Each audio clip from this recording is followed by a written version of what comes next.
My Wife is a Beautiful CEO Chapter 72.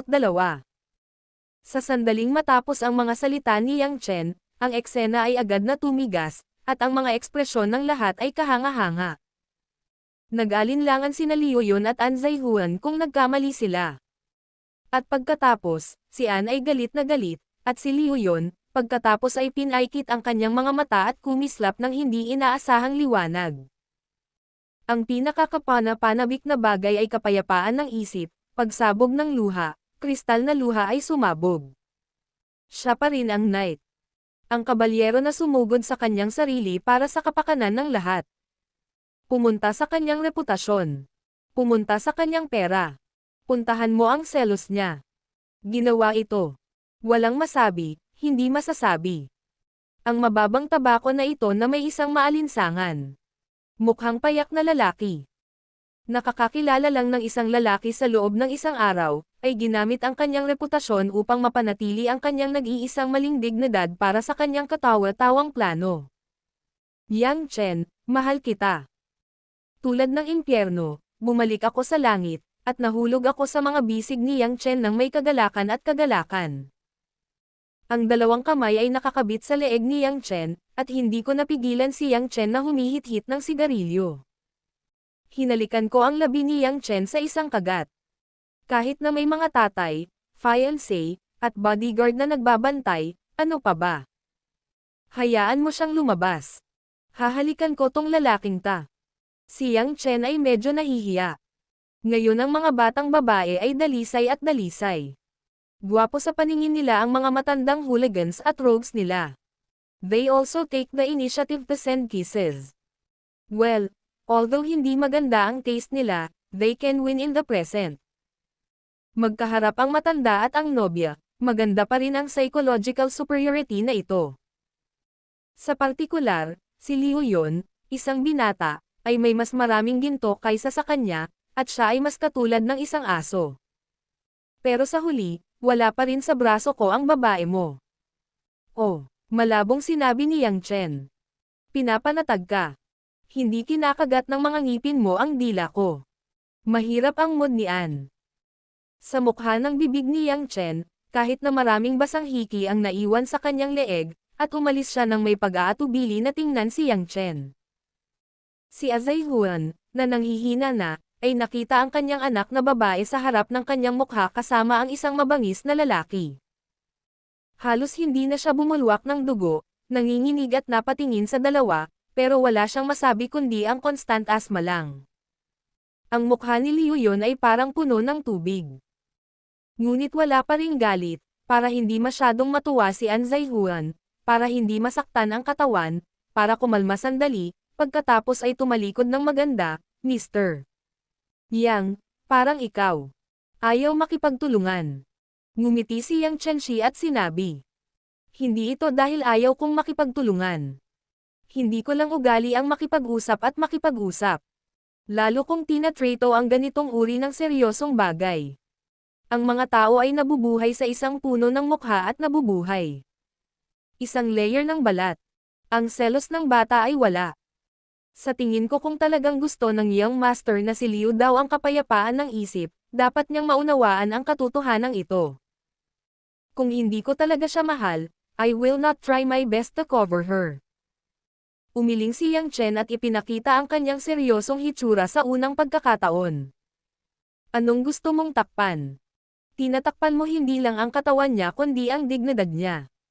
Kung talagang mahal mo siya, dapat mahalin mo siya, kahit kasama niya ang isa.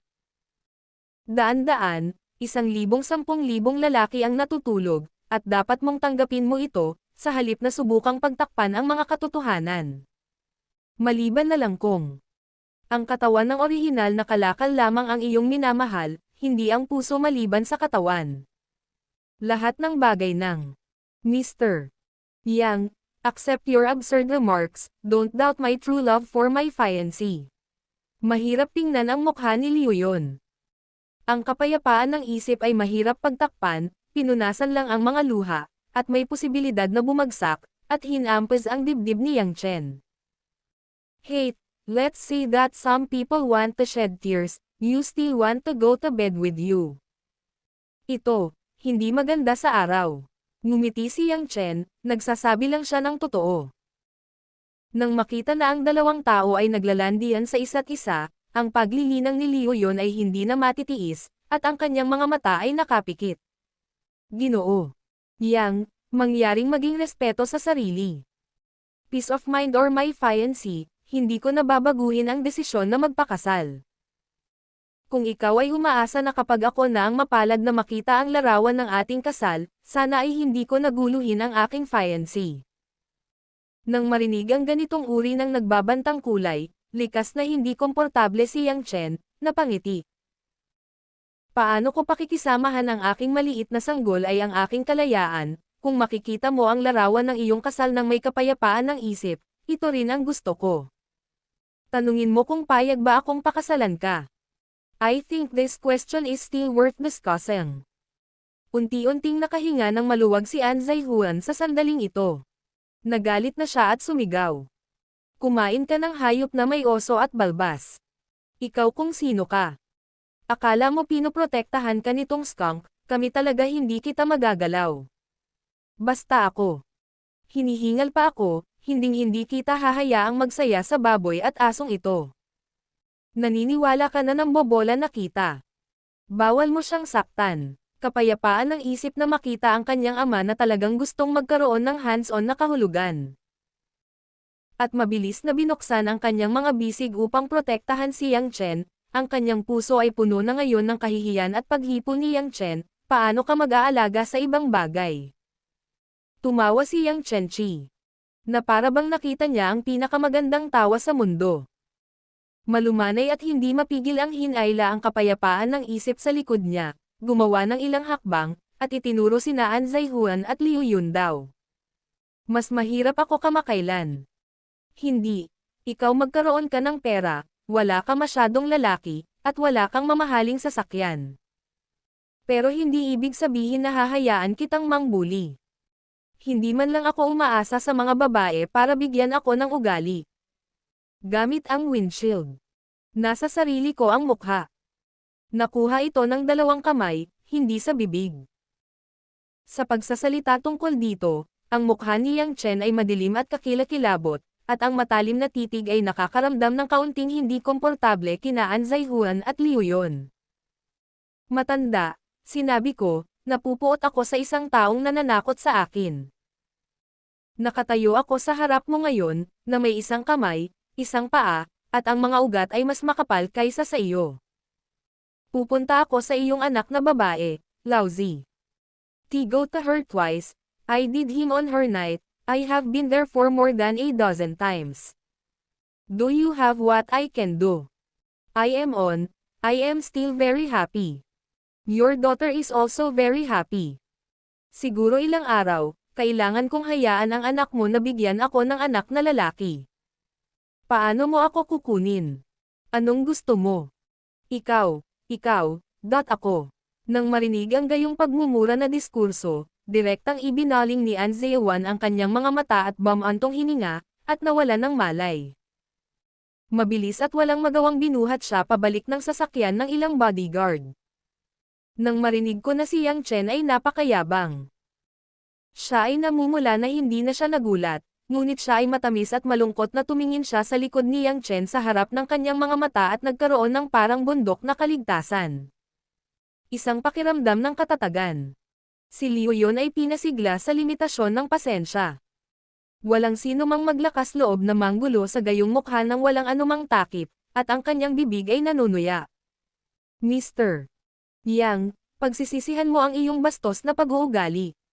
Pagsisihan mo ang kapatid mo. Kasabay ng pagsasalita ni Yang Chen, biglang sumugod ang kanyang katawan, at ang isang kamay ay parang electric snake, biglang napahawak sa leeg ni Liu Yun. Young Master. Ang ilang mga bodyguard ay walang oras upang mag-react, at si Liu Yun ay nahuli ni Yang Chen gamit ang isang kamay upang pigilan ang mga pinaka-nakamamatay na bahagi. Hayaan mo kaming mga Young Master. Sumigaw sa galit ang ilang bodyguard. Ngunit hindi sila nang ahas na kumilos ng padalos-dalos, dahil nakita nila ang nagngangalit na galit mula sa mga mata ni Yang Chen, kahit mamamatay tao. Nang makita ni Liu Yun ang kanyang sarili na nakagapos, sinubukan niyang bugbugin si Yang Chen gamit ang kanyang mga kamao at paa at hinayaan siyang kumawala. Ngunit anong lakas ang nakuha niya sa pisikal na ehersisyo ni Yang Zhou? Ang ilang kamao at sipa kay Yang Chen ay walang kwenta gaya ng pagkamot. Bahagyang napangiti si Yang Chen, at bahagyang pinilit ang kanyang kamay. Kinuha niya ang leeg ni Liu Yun at iniabot ang buong katawan ni Liu Yun na mahigit 100 kilo. Kinuha niya ito gamit ang isang volley at kasinggan ng isang manikang basahan. Ikaw. Bitawan mo ang iyong master natin. Ang ilang mga bodyguard ay nababalisa, ngunit hindi sila nang ahas na maliitin ang lakas ng dakilang taong ito. Kung sakaling magsikap siya, pinutol niya ang leeg ni Liu Yun. Kung tutuusin, ang nakayapak ay hindi natatakot magsuot ng sapatos, hindi sila makakain. Wala na. Si Liu Yun ay halos hindi makahinga, namumula at nagsisimulang magpumiglas, ngunit hindi siya makawala sa parang bakal na kamay ni Yang Chen. Casual na sinabi ni Yang Chen. Magpaalam tayo sa iyo. Kailangan mong magalit. Galit ka, gusto mo akong pakasalan, sigawan ako, marami na akong matatanda, maaari akong takutin, mali. Then, turn around again. The peace of mind that has been stagnant is asking. Reassuring baby, do you want to kill him? Kapag nakakaramdam ka ng kagaanan, makikita mo ang nangyari sa iyong harapan. Kapag nabigla ka sa hindi inaasahang bilis at malakas na lakas ni Yang Chen, nagmamadali kang sumigaw. Huwag mong patayin, Yang Chen, bitawan mo siya. Tingnan mo ang mukha ng kapayapaan ng isip, pinakawalan kita, sabi ni Yang Chen, niluwagan ang kamay na humawak kay Liu Yun. Marahas na umubo si Liu Yun at bumagsak sa lupa, namumula ang kanyang mukha, at nahulog siya pabalik sa grupo ng bodyguard na may kaunting takot. Ligtas na ang buhay mo na iligtas, kaya mas mabuting huwag mo na siyang ipahiya, o hindi ko nakakawalan ng ganoon kadali ang leeg mo sa susunod. Kung wala na, aalis muna ako. Pagkatapos magsalita ni Yang Chen, ngumiti siya at ngumiti sa kanyang puso, pagkatapos ay tumalikod at umalis. Si Liu Yun at isang tuyong bodyguard ay tumingin ng ilang beses, pagkatapos ng lahat, ay walang lakas ng loob na hamarang. Gayunpaman, ito ay lubos na nakapagpapatibay. Ngunit alam ko na hindi ito ang oras kung kailan nalilito si Yang Chen. At kapag ang mga bagay ay umabot sa hakbang na ito, si Yang Chen ay gumawa ng labis para sa kanyang sarili, at pagkatapos ay kailangan niyang harapin ang lahat ng ito ng mag-isa, parang Yang. Gaya nga ng sabi ni Chen, may dignidad din siya. Ang puso ay nagpapasalamat kay Yang Chen, at nabuhayan siya ng loob na pinaalis siya. Pagkatapos ay inayos niya ang pag-aayos at naglakad patungo sa Mercedes-Benz.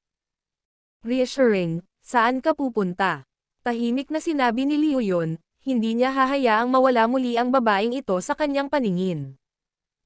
Peace of mind smirk, tamad na tumingin sa kanya, saan ako pupunta, umuwi ka na. Pagkatapos noon, nagkusa siyang sumakay sa sasakyan. Ang malungkot na mukha ni Liu Yun ay nag-flash ng maraming komplikadong emosyon. Sa huli, ibinulong niya ang boses na tanging narinig niya. Akin na. Walang makakaalis. My Wife is a Beautiful CEO Chapter 73. Total, araw pa naman ng trabaho. Pagkatapos umalis sa istasyon ng pulisya, si Yang Chen ay direktang nagmaneho sa Yulei International. Bagamat ang pangunahing trabaho ng pagbili ng plano ng almusal araw-araw ay nawala. Maaari itong magamit bilang isang post ng pag-ibig. At ang mahusay na kawani ng kumpanya, nararamdaman ni Yang Chen na kailangan pa rin niyang ipilit na maglaro sa kanyang post para makaalis sa trabaho. Sa sandaling pumasok ako sa malaking opisina ng Departamento ng Relasyon sa Publiko. Hindi mabilang na mga pares ng mga mata na puno ng hinanakit ang dumiretso, at tinawag si Yang Chen na marahas na itinayo. Good morning, good morning. Ngumiti si Yang Chen at kumusta, nakatayo sa pintuan na parang mechanical model na may nawawalang lubricant. Hoy! May hindi pinapansin ang buhay at pagkamatay ng napakarami nating kapatid at hinahayaan tayong magutom sa madaling araw. Sumigaw si Zhang Kai na may mapupulang labi at hindi nasisiyahang nagreklamo. Natakot si Yang Chen na ang mga babaeng ito ay magpalitan ng pambobomba at mabilis na nagsabi. Maaari kong ipaliwanag na nagkaroon ako ng ilang problema ngayon. Anong problema? Hindi mapagkakatiwala ang tanong ng isang crush. Si Yang Chen ay palaging mas tapat. Sinabi ni Zhang Ko. Kagabi, kinabit ko ang isang kapatid na babae sa nightclub. Pagkatapos kong maligo, inaresto ako ng pulis. Kalalabas ko lang ng police station ng maaga ngayon. Wala pa akong oras para mag-almusal. Ang isang grupo ng mga babaeng relasyon sa publiko ay puno ng mga itim na linya, ang kadahilan ng ito ay maaaring pinagsama-sama, na naniniwala. Ang ilang mga batang babae ay ngumiti at nagsabi. Hipan ang mga baka, wala kang kulay, maaari mong isabit ang kapatid na babae upang pumunta sa bahay kasama mo, hindi isang dinosaur. Huwag mo lang kalimutang bumili ng almusal at malate, alam mong sikat ka at hindi nagnenegosyo. We spare you, but we don't have to make such a broken reason. Yang kuya, kung gusto mo akong kabit at kabit, tingnan mo kung sasamahan kita sa pagbukas ng bahay, hayaan mo ang pulis na sunggaban minsan. Hindi pa ako nakakapasok sa police station. Sao Fox, gusto mong pumasok sa laro sa susunod na pumunta sa nightclub para magbenta ay hindi magiging. Haha. Isang grupo ng mga babae ang nagseselos, walang naniniwala. Nanlumo si Yang Chen, at walang makapagsasabi ng totoo, ano ang mundo. Isang maliit na bagyo ang dumaan, at nang si Yang Chen ay umupo sa posisyon, si Zhao Hongyan, na nagtatype sa gilid, ay tumingin sa kanya ng nakangiti at ngumiti. Nahuli ka ba talaga sa laro? Wala akong kinalaman sa ganyang technical lie. Nagkaroon din ako ng ilang argumento sa pamilya ng babae. Nagpakita si Zhao Hongyan ng ilang pagpapahayag ng paghanga. Mahina ka rin. Hinuli ka pa ng mga pulis kapag nagnanakaw ka sa labas. Wala ka pang nakitang lalaking bagsak ng sobra. Cut, still lang, akala mo ba napakasimple lang? Hindi masaya si Yang Chen. Kung gusto mong magnakaw sa susunod, huwag kang mahuli ng asawa mo.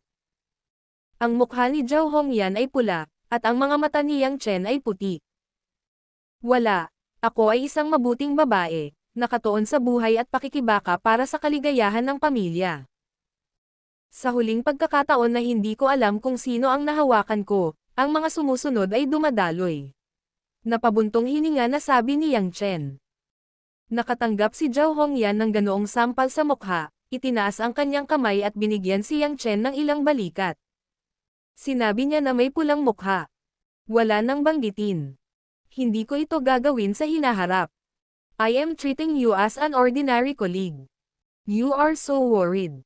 Ano ang puso mo? Tumingin si Yang Chen sa mahiyaing dalaga sa harap ng kanyang mga mata. You call this place no Silver 302. Wala akong sinabi, anong tingin mo sa sarili mo? Ang dibdib ni Zhao Hongyan ay patuloy na tumaas at bumaba, na hinampes ang kanyang ulo at tumalikod kay Yang Chen. Sa oras na ito, si Liu Minggayo, isang puting damit, ay lumapit at umindayog. Sa mga araw na ito, hindi na kailangang harapin ang panliligalig kay Ministro Maria. Ang Departamento ng Relasyon sa Publiko ng Departamento ng Relasyon sa Publiko ay mukhang mas mahusay. Ang pulang mukha ay parang magandang mukha. Isang namumulaklak na sampagita. Hawak ni Liu Minggayo ang isang tasa ng umuusok na kape, nakasando sa mesa ni Yang Chen. Dahil sa pagpisil, lumaki ang matambok na puwete ng ibabang bahagi ng katawan niya, at ang dikit-dikit na uniforme ay binalangkas ang bilog na texture. Yang Chen, huwag mong kulitin si Hongyan. Nag-aalala talaga siya sa'yo. Nakita kong hindi ka pumasok sa trabaho ng umaga. Gusto pa kitang tawagan at tanungin kung anong nangyari, pero who knows na naka-off ang phone mo. Kinagat ng puso si Zhao Hongyan, at hindi mabitin ang kanyang mukha. Anong sabi ni Ming Yuji? Hindi ako mag-aalala sa walang konsensyang lalaking ito. Gusto niyang hindi sumama. Mainit ang puso ni Yang Chen. Mukhang maraming babae pa rin ang talagang nagmamalasakit sa kanilang sarili. Ngumiti sila at sinabi kay Zhao Hongyan. Ano ang nahihiya, pakialam kung ano ang mali sa mga kasamahan. Who cares about you? Less narcissism. Galit na sinulyapan siya ni Zhao Hongyan at nagpatuloy na lumingon para sa iba pang mga bagay. Tiningnan ni Yang Chen ang tahimik na si Liu Minggayo at nagtanong. Bakit? Mag-alala tungkol sa akin. Ako, biglang tinanong si Liu Minggayo, medyo hindi natural ang mukha niya. Kung ano man yun para sa akin, magmumukha kang rogue, at iba ang magdurusa, kung ano ang mangyayari. Pagkatapos noon, naglakad pabalik si Liu Minggayo. Lahat ng mga ito ay may install, ngumiti at ngumiti si Yang Chen, binuksan ang computer, at nagsimula ng kanyang sariling buhay sa laro. Tanghali na, kumakain pa rin ako sa staff restaurant ng Yulei International. May show ang tatlong babae.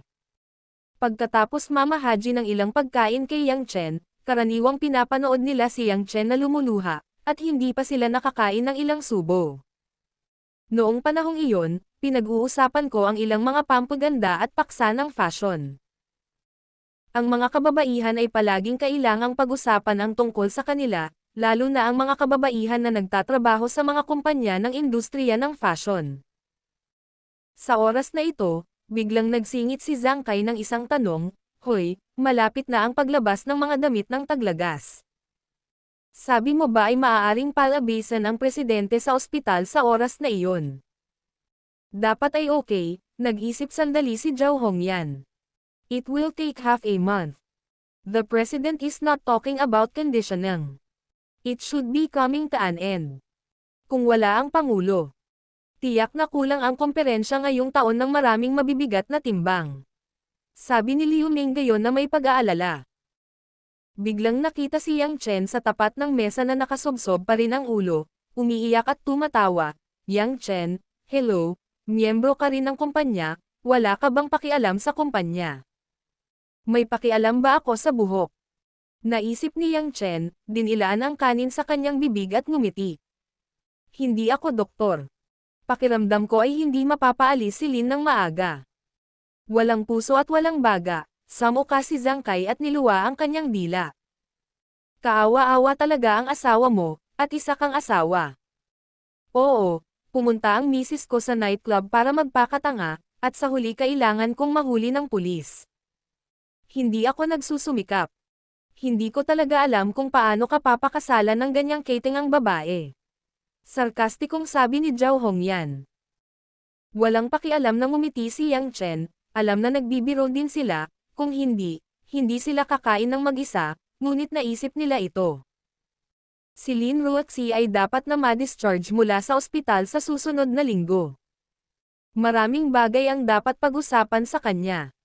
Sa pagsasabing ang asawa na ito ay nahuli ng pulisya. O dahil ang babae sa labas ng kawit.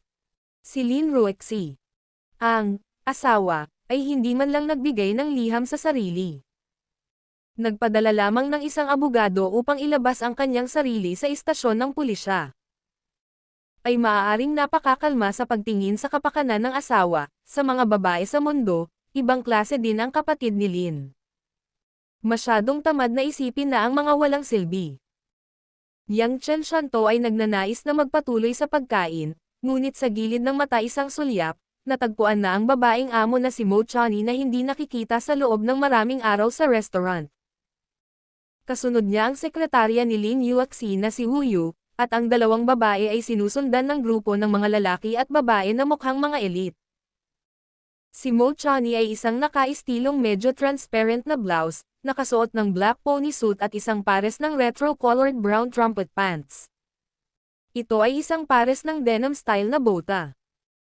Ang buong eleganteng at kaaya-ayang figure ay itinakda upang ipakita ang kaunting ligaw na kagandahan, ngunit hindi nawawala ang kaakit-akit na kapaligiran. Pagpasok ko pa lang sa restaurant ay maraming lalaking staff ang palihim na nakatingin sa kanya. Gayunpaman, si Mo Chani ay may maganda at magandang mukha ngunit siya ay medyo pagod. Sumimangot siya at kinausap si Wu Yu, na para bang hindi niya ito mabuksan. Sobrang nakakaawa si Mr. Mo kamakailan. Busy pa rin siya sa Public Relations Department at kailangang makibahagi sa mga gawain ng presidente. Bamulong si Zhang Kai. May meeting tayo araw-araw, tapos na tayong lahat kumain bago tayo bumaba para kumain. Mayroon bang anumang paraan para gawin ito? Palaging nagtitiwala si Lin kay Ministro Mo. At makakagawa pa siya ng higit na trabaho. Na hinahayaan si Ministro Mo sa Departamento ng Relasyong Pampubliko na doblehin ang kita bawat taon sa nakalipas na ilang taon. Tinatansya ko na kapag bumalik si General Lin, si Minister Mo ay tiyak na pagkatapos ng promosyon, ang grupo ng mga tao ay nagsilbi na sa kanya. Hinahangaan ni Zhao Hong yan. Nang matapos ang dalawang magagandang dalaga, bigla silang napalingon kay Liu Minggayo, na tumatawa at tumatawa. Tumingin si Liu Minggayo sa dalawang babae na may kaunting kakaiba. Bakit mo ako tinatitigan ng ganyan? Humajejek si Zhang Kai, Ming Yuji, naghihintay ng promosyon ni Minister Mo, maging Vice-Presidente, Assistant President, at posisyon ng ating Public Relations Minister, hindi ba sa iyo?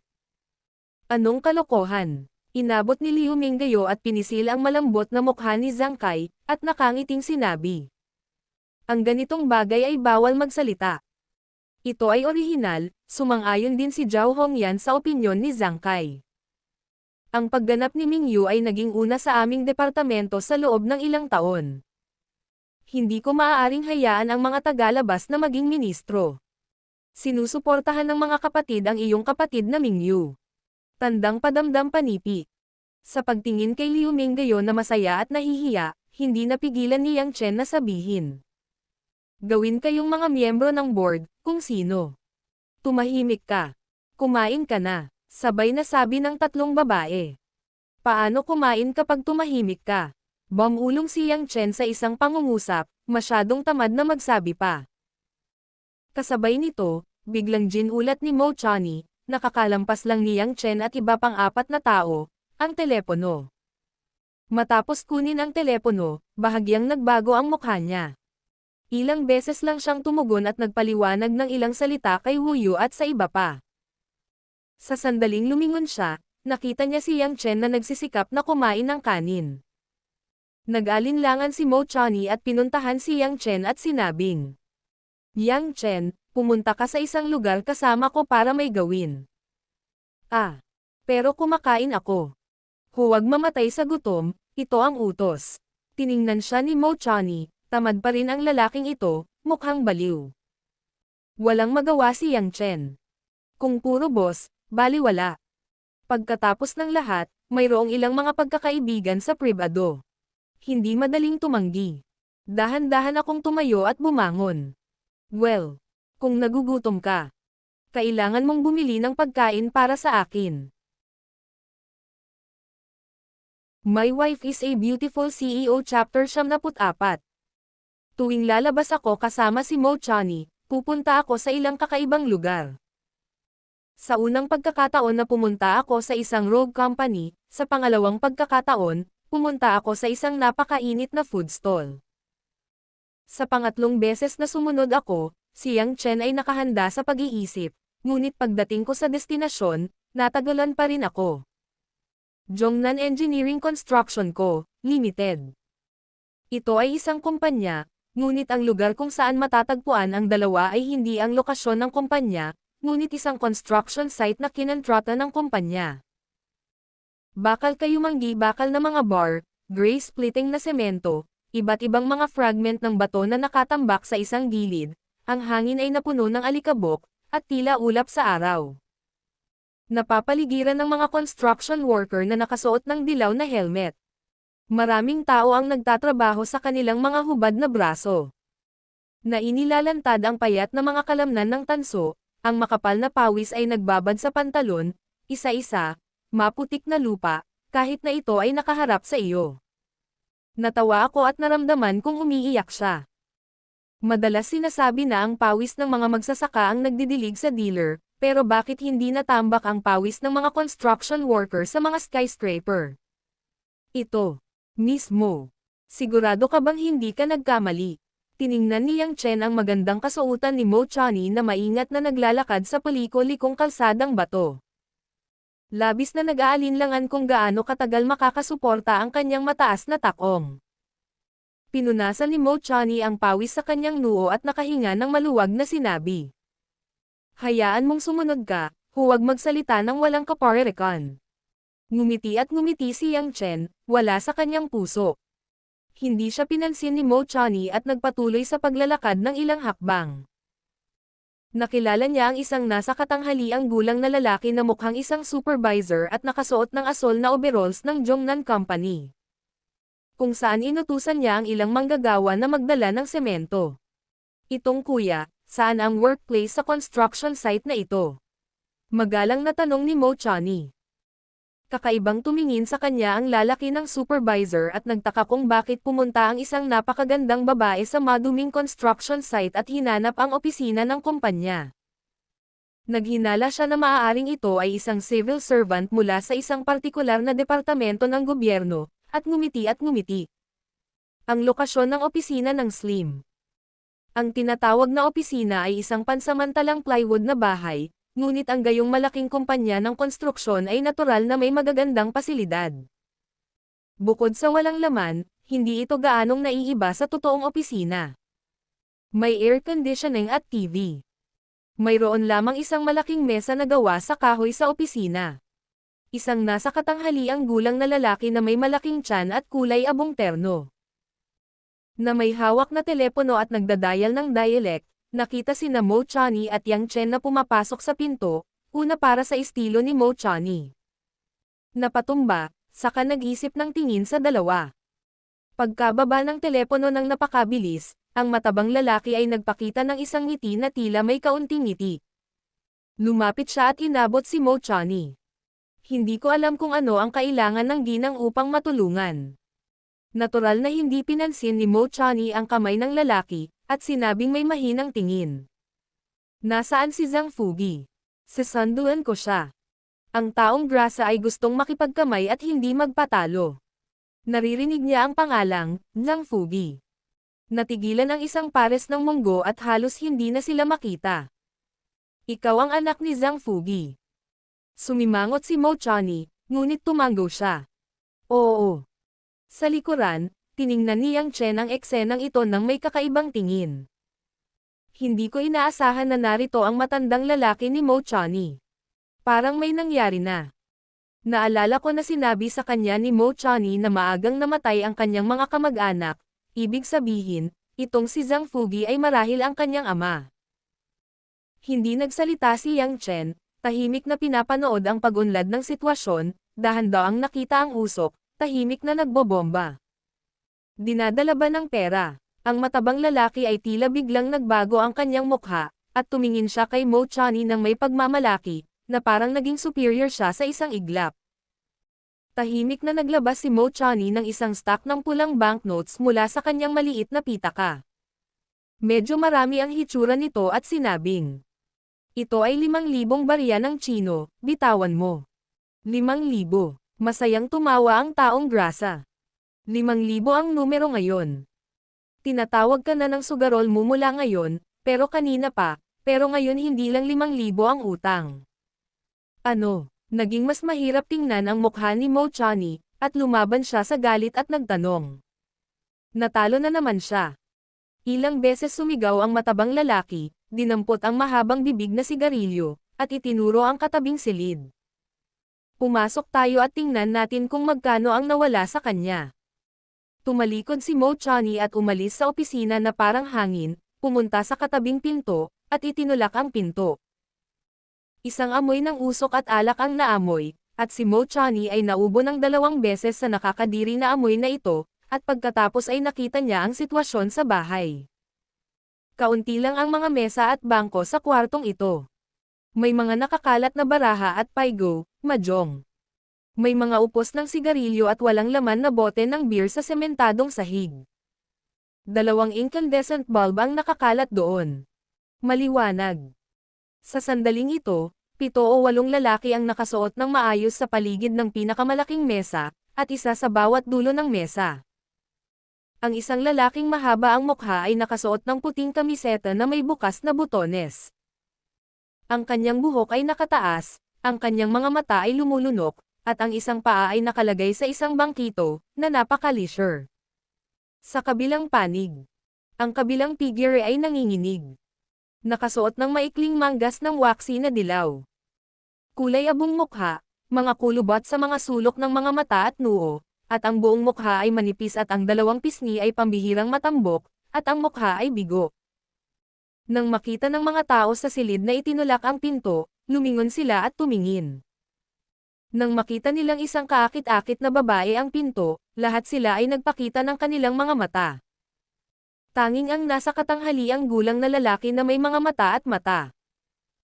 Pagkatapos makita si Mo Chani, ang nagpakita ng kulay ng ecstasy, na parabang nakapasok lang siya sa mga ulap mula sa putik, at ibinagsak niya ang sarili sa harap ni Mo Chani. Hinawakan ng magkabilang kamay ang mga balikat ni Mo Chani at niyugyog si Mo Chani na sumisigaw. "Nie! Bigyan mo ako ng pera! Bigyan mo ako ng pera! Gusto kong tumalikod! Bigyan mo ako!" Ang balikat ni Mo Chani ay nasalo at nasaktan, ngunit hindi siya nakawala. Napakurap lang siya at ngumiti. "Magkano ang gusto mo? Magkano ba yan? Gusto kong i-turn over," sigaw ng lalaki, parang stimulant lang. Sa oras na ito, naunawaan din ng ilan pang mga lalaki na ang lalaking may buhok ay ngumisi at sinabing, "Chick, dapat ay anak ka ni Zhang Fugi. Ang matandang Zhang Fugi mo ay may utang pa sa akin ng 20,000 utang sa pagsusugal, tulungan mo siyang magbayad at sumugal sa ako." Namumula si Zhang Fugi at sumisigaw pabalik. "Ayaw mong ipagmalaki ang hukbo. Dadalhin ko ang pera at isugaw sa iyo. Hayaan mong may utang ka sa akin ng 20,000. 20,000. Mukhang namutla si Mo Chani at tumingin sa baliw na likod ni Zhang Fugi. She said, "It took only half an hour, bigla kang naging from 5,000 to 2,000. Alam mo naman na hindi mo ginagawa." "What?" "Ako." Tumalikod si Zhang Fugi at nakitang lumuha si Mo Chani at sa wakas ay nalaman niyang medyo mali ito. She said, "Na-miss ko lang saglit, Nini, don't worry, wait until I immediately win back." "Saglit lang ba nawala? Kulang ba ang oras mo? Ilang taon? Magkano ang napunan ko para sayo? Alam mo namang hindi mo alam na sapat na ang pera para makabili ng bahay sa China." Sa wakas ay hindi napigilan ni Mo Chani ang malakas na pagsaway. Gustong magalit ni Zhang Fugi, ngunit kapag naisip niyang wala siyang pera sa kanyang kamay, kailangan pa niyang tumangala sa nominal na anak na babae sa kanyang harapan. Kailangan niyang sumigaw at tumawa. "Nie, hindi mo masasabi yan, laging malas ang tao. Ayaw mo. Walang kwenta ang pag-iyak, pag-iyak. Kung wala na ang pera, kailangan mong manalo. Sinabi mo sa akin na pumasok ka para magtrabaho sa China. Sabi mo pumunta ka sa construction site para maging simantero. Pero hindi ka pa nagsimulang sumugal sa isang araw." Sumigaw si Mo Chani, tumulo ang luha at humihingal. "Ang pera ay kinikita, hindi nanalo, gaano katagal bago mo maintindihan?" Si Zhang Fugi ay sinabing walang dapat pagtalunan, ngunit kailangan niyang umungol ng makapal na boses. "Huwag kang mag-alala. Ilabas ang pera. Don't give it. You are bet on it, you can do it yourself." Si Mo Chani ay may apoy at nagpupumilit na buksan si Zhang Fugi, tatalikod siya at aalis. Nagmamadali si Zhang Fugi, marahas na hinawakan ang kamay ni Mo Chani, at pagkatapos ay sinimulang kunin ang bag mula sa kamay ni Mo Chani at sumigaw ng, "Halika sa akin. Ikaw. Bumitaw ka." Si Mo Chani ay isang babae kung tutuusin, paano niya makukuha ang lakas ng isang lalaki, at ang bag sa kanyang kamay ay aalisin. Nakita ng ilang lalaki sa silid ang eksenang ito, at lahat sila ay nagtawanan at sumigaw sa schadenfreude. "Zhang Fugi, hindi mo talaga kaya, hindi ka nakikinig sa iyon ng anak ko. Ang iyong anak ay tamad na iligtas ka, ang mga matatandang multo sa pagsusugal ay dapat na buhay."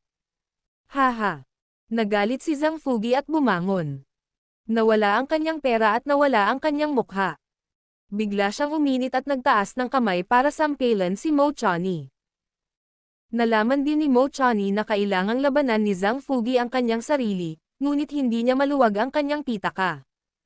Kinailangan niyang tumingin sa paligid at subukang huwag matamaan hanggat maaari. Napapikit siya sa takot at ang hapdi ng mukha niya. Sa sandaling ito, nabigong mahulog ang kamay ni Zhang Fugi, at kinurot siya ng kabilang kamay mula sa hangin, at mahirap itong makapasok. Hoy, hindi anak mo ang kumuha ng pera mo. Anong ginagawa mo sa anak mo? Tumayo si Yang Chen sa harap ni Mo Chani, at hindi ko alam kung kailan ito biglang napahinto para pigilan ang paggalaw ni Zhang Fugi. Ngumuso si Zhang Fugi at nagtanong. Sino ka? I don't matter who I am. Ang mahalaga ay hindi mo siya matatalo o maaga ng pera, sabi ni Yang Chen. This is my family business. I want to take money from my daughter, what is your business? My daughter can't play because of it. Sigaw ni Zhang Fugi. Napakamakapangyarihan mo, bakit hindi ka lumaban sa grupo? At sa pagkakaalam ko, hindi mo biological na anak si Mo Chani. Nagbibitin ka lang ng pangalan.